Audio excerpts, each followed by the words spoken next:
We have a dual presentation. So Pablo Perez, who's the Director of User Experience, and Hector Arista, who's an Engineering Manager at GBH, are going to be talking about how to improve the iterative design to agile development workflow. So how do you get that handover better? So I'd like to welcome Pablo and Hector to the stage. Over to you guys. Thank you, Rory. Thank you, Rory. Welcome everyone to our talk. And we're really excited to be here and to be able to share with you some of the things that we have learned through our journey of building products. Today, we will discuss the crucial integration of UX design within Agile development in order to create better products. And I'm going to start with a little presentation of myself. My name is Pablo, I've already said, and I'm a software engineer by trade. When I was coding, what I enjoyed the most was designing and coding the UI. So I naturally transitioned into UX over a decade ago and completely forgot how to code. So over the years, I've been partnering with clients from startups and to big public companies to build digital products for many industries, such as retail, healthcare, logistics, entertainment, finance, and real estate, among others. And I am also a cooking, especially grilling and TV series enthusiast. So my name is Hector. I have around 6 years experience in the software engineering field.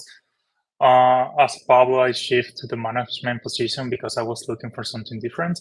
So that was helping collaborators to grow in this software engineering career by building their own custom career paths.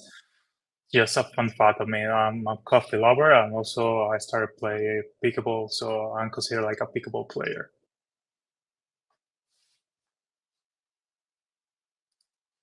Cool. So now we're going to explore how UX design and agile development can be integrated to enhance and refine user experiences and to foresee and address technical challenges. First, we want to talk about quickly about what iterative design and agile development is. And iterative design involves a process where ideas transition from concepts to prototypes, which are then tested and refined based on user feedback. This process basically transforms an idea into a product.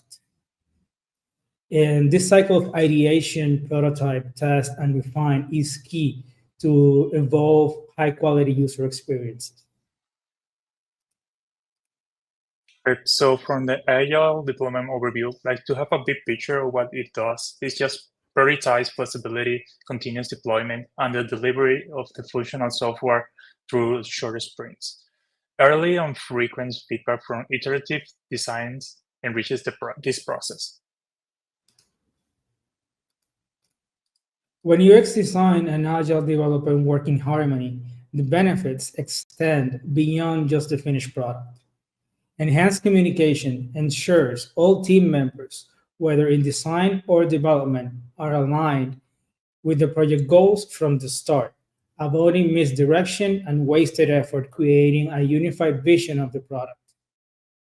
By involving UX from the early stages, we can identify and address usability issues much earlier in the process, which not only saves time, but also significantly improves the overall user experience. And ultimately, this collaboration leads to products that better meet user expectations and drive higher user satisfaction, adoption, and engagement.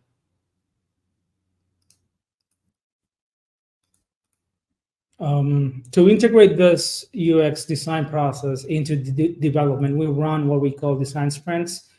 And design sprints consist in a set of 5 stages. Stage 1 is to understand the problem that is going to be tackled in this sprint. Stage 2 is to sketch different solutions to that problem. Stage 3, to decide what is the best solution or the combination of solutions. Stage 4 is to build that prototype based on that solution. And stage 5 which is to test with users to validate the solutions that we chose and to get user feedback. This after applying the most relevant feedbacks that the handoff to engineering happens, so they can implement the work in the current or in a future sprint. But to effectively integrate UX design process into Agile sprints is very crucial to involve UX designers from the outset, from the start. This means aligning UX and development goals during the sprint planning phase, ensuring that every sprint reflects both functional and user experience objectives. Also, conducting shared design workshops that help build a mutual understanding of the project, allowing designers and developers to collaborate together in a more efficient and effective way. Also, embedding UX tasks such as user research, prototyping, and usability testing within the sprints to create a robust feedback loop, enabling the iterative refinement of both the product's design and functionality. And if you follow this approach, this will not only enhance the product, but also fosters a more collaborative and innovative team environment. So how we integrate that the design sprint inside our development workflow accommodations. So accommodating UI's design in the development workflow requires thoughtful planning and flexibility. During sprint planning, especially, we need to allocate time for those UX deliverables, ensuring they are treated with the same importance as the development task. Foster a culture of cross-functional pairing where developers and designers work closely together, allowing for a real-time problem-solving and innovation. Implement a feedback loops just to implement a feedback loop directly into your sprint to quickly interact with the UX finding. This allows us to give a pretty quick feedback about something that we saw in the design. Also, UX can tell us to the developers that something changed through let's say because of some client needs. So also additionally adopting a version control for design, similarly enable seamless collaborations across the entire team. This integrated approach not only streamlines the workflow, but also enhances the synergy between design and development. So effective collaboration between UX and development is often facilitated by the right set of tools. Design systems serve as a shared language, reducing the back and forth and ensuring consistency across the product. Tools like Figma and Abstract offer version control for design assets, enabling designers and developers to work on the latest designs at the same time. And also shared prototyping tools allow for teams to collaborate in real time, providing immediate feedback and fostering a more dynamic and development process. Communication platforms such as Slack and Jira ensure that updates, changes, and decisions are communicated seamlessly, keeping everyone on the same page. This tool not only improves collaboration, but also significantly enhance the efficiency and the productivity of both teams. Even using these tools and tips in our journey towards integrating UX and Agile, we often encounter roadblocks that, if not carefully navigated, can derail our efforts to create a better user-centric products. And let's see some of the most common challenges and how to overcome them. So one of the main challenges is the frequent communication, combating misunderstanding. I think this is something pretty common in every software industry that has a design team and also a development team. They always have some miscommunication because lack of clear communication is going to lead to project delays, frustrations, and product that miss the mark of users' satisfaction. To combat this, I think we can adopt a culture of open and regular communication. Daily standards can help us with that because we can involve both designers and developers can be invaluable in giving their information. Also, we can use these sessions not just to report on what we've done, but to share insights, ask questions, and clarify understanding across the team. Encourage the use of collaborative tools where ongoing work is visible to everyone, and decisions can be documented and referenced. Share goals. Yeah. Go ahead. So shared goals is another thing, aligning on user needs and technical feasibilities. It's not common for teams to work in silos. It's with a laser focus on their specific objectives. However, this can lead to a disconnect between the product design and its technical executions. So to prevent this, commence or maybe start with each project space or sprint with a joint session where user needs and technical consideration are discussed aligned. Use this session to establish shared goals that reflect both impeccable user experience and technical prowess, ensuring every team member is pulling in the same direction. Respect for expertise, valuing inputs from both sides. A diverse team brings varied expertise to the table, but differences can sometimes lead to tensions, especially under tight deadlines. It's crucial to foster a culture where each team member's expertise is respected and valued. Encourage knowledge sharing sessions where designers can learn about technical constraints and developer can gain insights into design principles, expanding each other's empathy. This not only enriches the team's skill set, but also builds a mutual respect, understanding, and trust, making collaborative problem solving more effective. And adjustment of practices. Agile methodologies are inherently flexible, but we often find ourselves sticking to rigid interpretations of processes. Be open to evolving your practices. If conventional sprint lengths don't allow you for effective UX research and testing, consider adopting a dual track where discovery and development run in parallel, allowing for continuous learning and adaptation. Similarly, if your team struggles with integrating UX design into development, experiment with different models of collaboration, such as having UX designers lead the feature kickoff workshops or co-creating design and development tasks. This will also enhance the product development process and lead to innovative user-centered products that stand out in the market. So together we create better products. So overcoming these collaboration barriers require a proactive strategy approach. By fostering a culture of frequent communications, aligning our shared goals, respecting each team member's expertise, and maintaining flexibility in your practice, you can build a robust framework for integrated UX design and agile development. Integrating this practice empowers teams to create products that are not only functional, but also intuitive and delightful to use. So that will be all from our side. We are open to any question you might have. I hope you will enjoy all inside the presentation. Excellent. Thank you very much, Hector and Pablo. So yeah, just to reiterate to everybody out there, if you have any questions, please do write them in on whichever platform you're watching this on, if that's YouTube, LinkedIn, or the UXDX site, and I'll put those questions through to Hector and Pablo. So I guess one of the first ones that I have is around the miscommunication, because that is kind of the essence of the problem, I guess, is that kind of miscommunication. You touched on it about the handover from design and dev. Do you try to merge the teams at all to get more devs involved earlier so that it's less of a handover and more of just an inbuilt knowledge?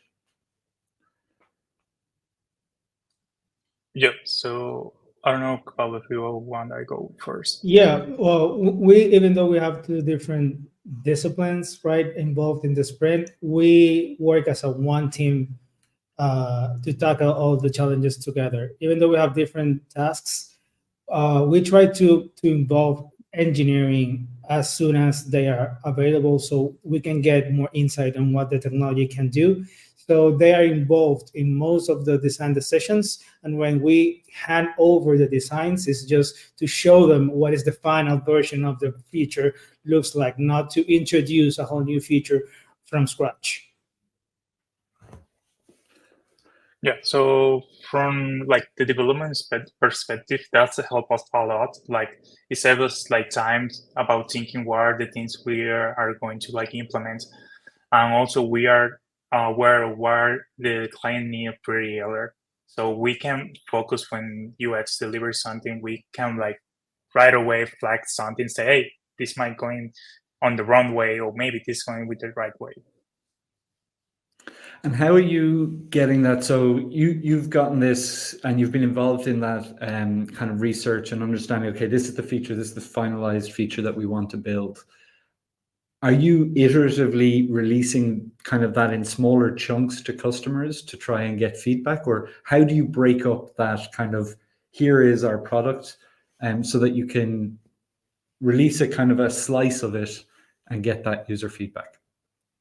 Yeah, we try to prioritize what is the most pressing issue for our market, and we try to prioritize those small features first. And then when they are launched, we develop KPIs to understand how the user behavior around those features are, and if they're not like hitting the mark, we can prioritize a version 2 of that feature for the next sprint.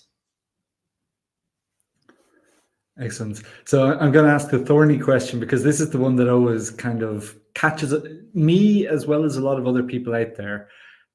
That, like, let's go back for a V2. It's what's the biggest lie in software? It's we'll fix that in V2. So how do you make sure that you do have funding for the V2 versus the, oh, well, it'll be better just to get the next feature out, the next feature out, the next feature out? That's a very good question, and we often go to that conversation with budget limits and time limits. But as we build the product in this way from the start, it's an easy conversation, but because we know what the impact of not doing that version 2 means. It could mean the product is dead right now, and if we have budget left, it's time to reallocate that into another idea because this one is dead, because we didn't do version 2 of this main feature that was what the market was looking for. It's an easy conversation because we have the facts, but it's a difficult conversation. And what are your metrics? So are you measured on, because a lot of companies, it'll be a business case, so it's predictability. Are you on time and on budget? Or do you have business metrics that you're measured on to say, it doesn't matter if you build the tiniest thing as long as you hit these outcomes? Well, we do have normal metrics while we are building the products if we're on time and on budget, but every feature needs to have a business need or a problem that the user needs to solve. So we create specific metrics for that feature, and we just keep on getting data and validating if this feature is working the right way, even though we built it in time and in budget, but if the feature is performing in the market as we expect or not. Okay, so which one takes priority though? So again, I guess I'm just asking it from a different angle, which is the exact same thing as the V2 question, because what I've often seen is people will give lip service to the outcomes. So how do you battle that when people are saying, oh, you should get the outcomes, but you should also make sure you're on time and on budget? Sure. And again, it depends on the feature and what KPIs are they impacting. If this is a core feature that it's make or break the product, it's something that we need to take care of right now. If it's a satellite feature that enhances something that we already built, and it's and that thing that enhances it is the core feature and it's performing, then that could be something for a next release, and let's prioritize something that is core now. Excellent.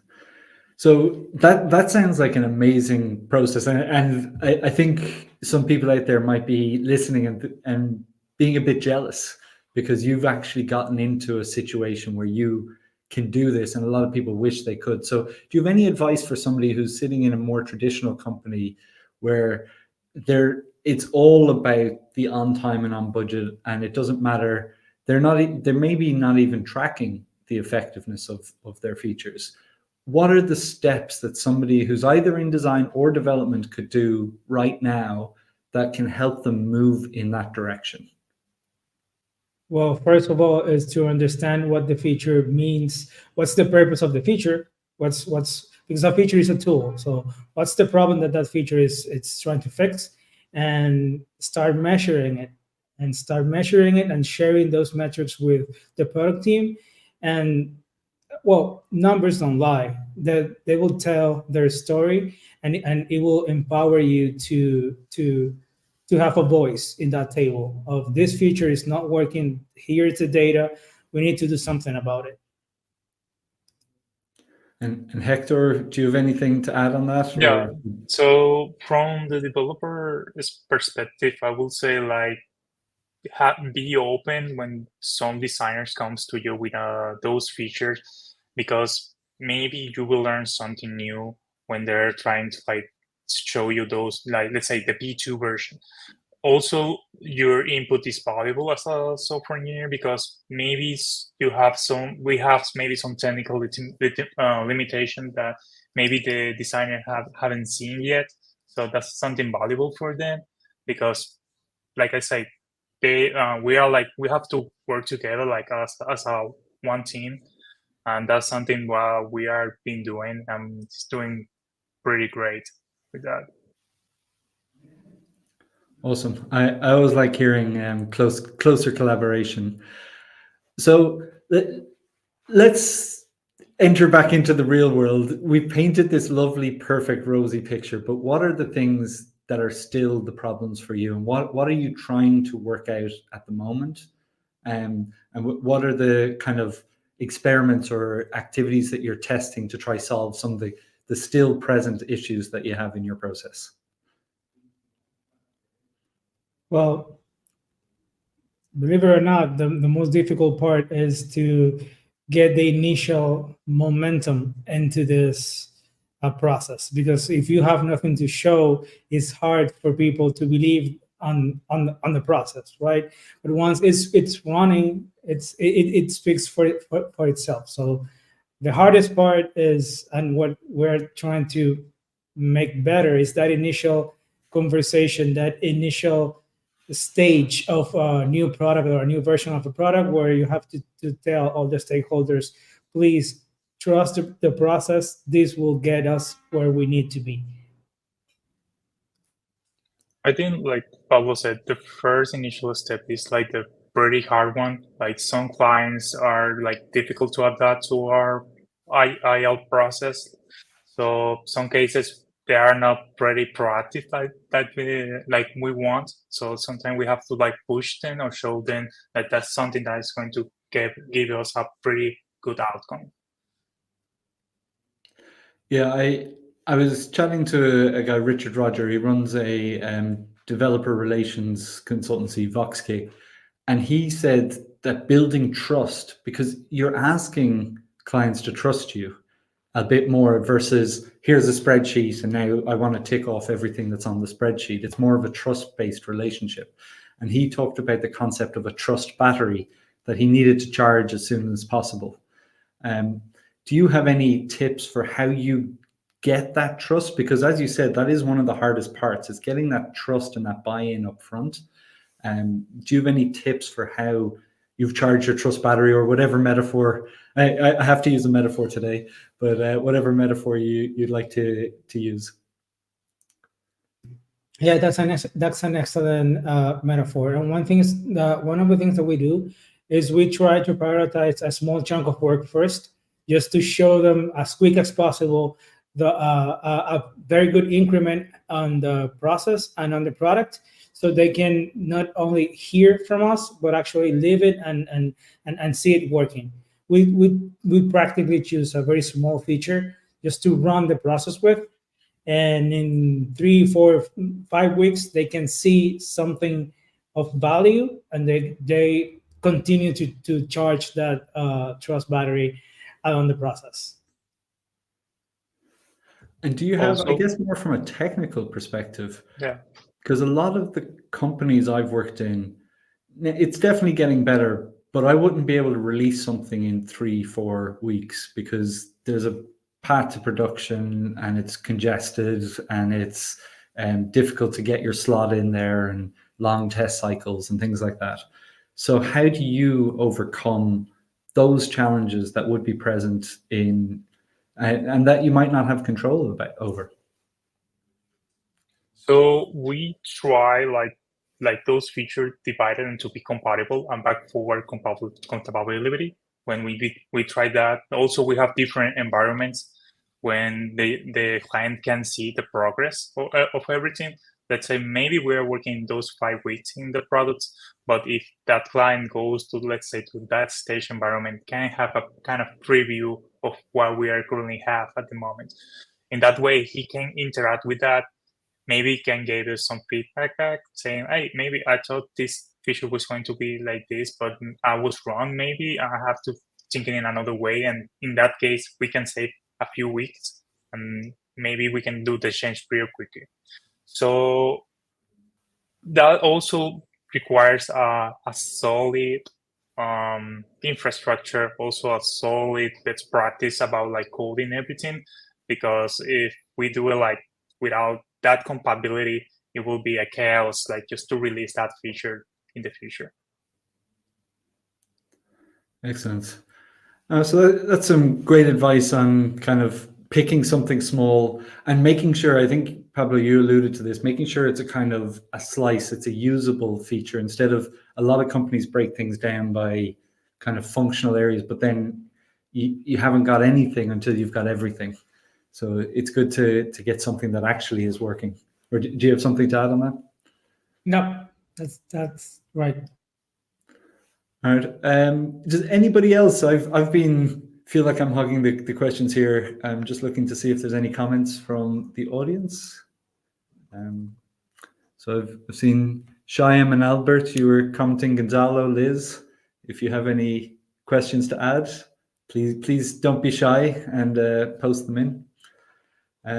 I guess we just have 2 minutes left before our next talk. So do you have any kind of last parting advice that you would like to share with people on how together we can create better products?